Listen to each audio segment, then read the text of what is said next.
Year 2024 chemistry section और ये part 4 है। ठीक है, तो क्वेश्चन को रीड करें। sp3d2 hybridization is not displayed by. ठीक है, यहाँ पर देखिए क्या क्या दिया हुआ है, BRF5 है। ठीक है, सेकेंड ऑप्शन आपका SF6 गिवन है, देन CRF5। ठीक है, CRF6 3 माइनस है, और लास्ट ऑप्शन में आपका PF5 है।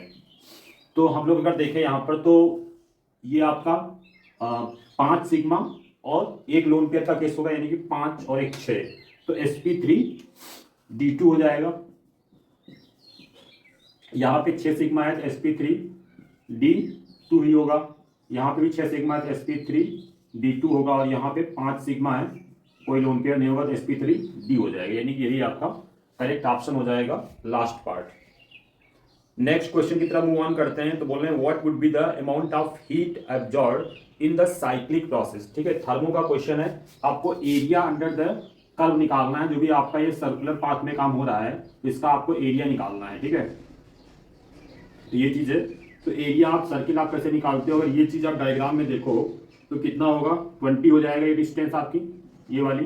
तो हाफ कितना होगा, ये रेडियस आ जाएगी आपकी, r इज इक्वल टू कितना आ जाएगी, ये आपकी आ जाएगी बेटा 5, है ना। सॉरी, ये पूरा 20 है तो ये 10 आ जाएगी ना। तो यहाँ पे अगर हम लोग एरिया निकालें तो क्या होगा, पाई आर स्क्वायर, ये एरिया होगा, यही वर्क डन होगा। तो पाई आर कितना होगा, 10, इसका स्क्वायर नहीं 100 पाई, और इसकी यूनिट क्या आएगी बेटा, इसकी यूनिट आपकी जूल्स में आ जाएगी। तो यही आंसर हो जाएगा, यानी कि इसका क्वेश्चन का आपका आंसर जो होगा वो लास्ट पार्ट हो जाएगा, करेक्ट है। ठीक है, एनर्जीज का रेशियो आपका गिवन है। ठीक है, तो अगर रेशियो गिवन है तो कुछ हम लोग मान लेते हैं, एक को x मान लेते हैं। ये रेशियो आपका 1, 0.5 और क्या है 1। ठीक है, तो इसको मान लेते हैं, एक को एक इक्वल मान लेते हैं, देन a/2 एंड a। ठीक है, इतना समझ में आता है। Delta H for the formation of xy, xy के लिए क्या लिख सकते हैं, x2 + y2 that gives xy।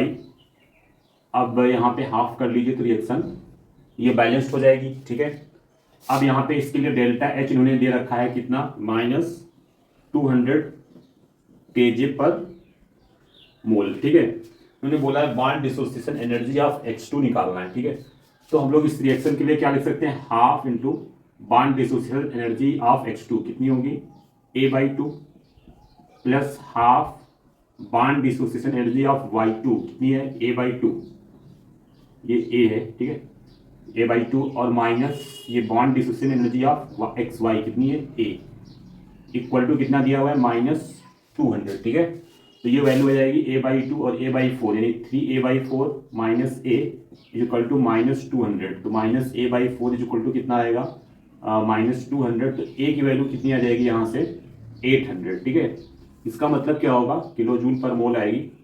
तो बॉन्ड डिसोसिएशन एनर्जी ऑफ, उन्होंने किसका पूछा है, X2 का ही पूछा होगा।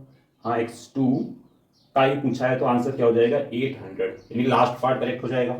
समझ आ गया, इंपॉर्टेंट क्वेश्चन है। ठीक है, ऐसा क्वेश्चन BIT ने भी पूछा था लास्ट ईयर, और बिटसैट ने भी पूछा था, नीट में भी पूछा गया था। ठीक है, नेक्स्ट क्वेश्चन है, which of the following relation is not correct, number 19। तो देखो, पहला रिलेशन ही आपका इनकरेक्ट दिख रहा है, क्योंकि डेल्टा H इक्वल टू क्या होता है, delta U plus delta NGRT, या इसी चीज को हम लोग लिखते हैं P डेल्टा V, बट इन्होंने माइनस कर दिया है तो वही गलत हो गया है। ठीक है, सेकेंड वाला तो सही है। ठीक है, फर्स्ट लॉ ऑफ थर्मोडायनेमिक्स यही होता है।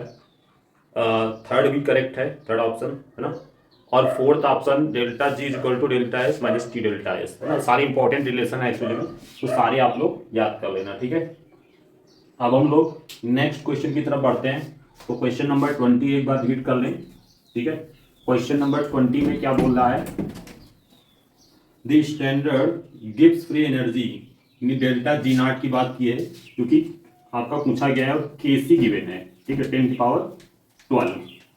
तो अभी हम लोगों को इस क्वेश्चन को सॉल्व करना पड़ेगा। तो let us see how will solve the question. तो यहाँ पर इन्होंने, हम लोग मतलब रिलेशन यूज कर सकते हैं, delta G0 is equal to -2.303 RT और log Kc। ठीक है, इक्विलिब्रियम के लिए ये हम लोग रिलेशन यूज कर सकते हैं। ठीक है, तो वैल्यू वगैरह पुट करते हैं और सॉल्व करते हैं इसको। तो आपका -2.3 ले लीजिए इसको अप्रॉक्सीमेटली। आर की वैल्यू आप क्या लोगे यहाँ पे 8.31 लोगे या 25/3 ले लें, शायद कैलकुलेशन कुछ इजी होगा उससे।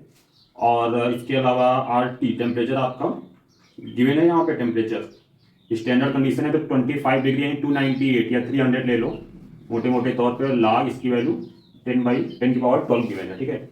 तो ये आपका 100 हो जाएगा। तो -2.3 इंटू 25 इंटू 100 इंटू ये कितना आ जाएगा, लाग 10⁻12 आ जाएगा। मल्टीप्लाई करिए, इसमें मल्टीप्लाई कर लीजिए तो ये 300 आ जाएगा आई थिंक, ठीक है। और इंटू 100 और ये माइनस का 2.3, तो ये वैल्यू कुल मिला कितनी आएगी 6.9 इंटू 10⁻4 हो जाएगा, ठीक है।